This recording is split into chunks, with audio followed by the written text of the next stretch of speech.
And the myth of Galicia was also fostering the regional identity of the regions of southern Poland and western Ukraine, and the cultural relations between Poles and Ukrainians.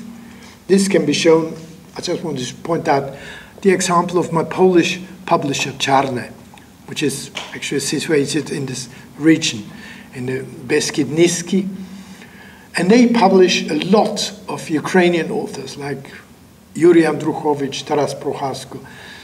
And the interesting thing is that the Polish-Ukrainian conflict, of course it still exists. When you go to Poland, I mean, talk to the average Pole about Ukraine, he says, oh, they're all murderers, you know, they're rezuns, you know, they set fire to everything. But with the Polish intellectuals, it's a entirely different story. I have many Polish friends who publish on Ukraine, who go to the Ukraine. I mean, everybody here knows, of course, the role Poland played in recent events. It was a very positive role.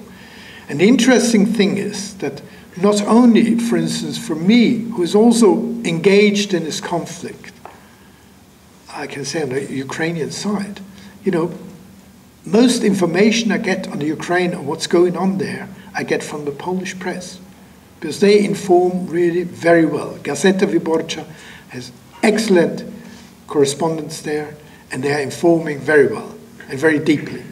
While if you read Austrian papers, maybe German papers, maybe a bit better.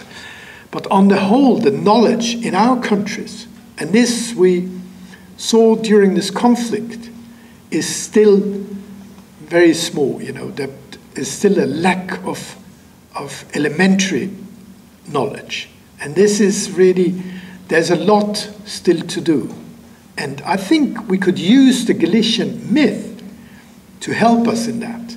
You know, when we prepared this exhibition and did things, it was possible, you know, to point out that there are interesting writers. Maybe we should translate them.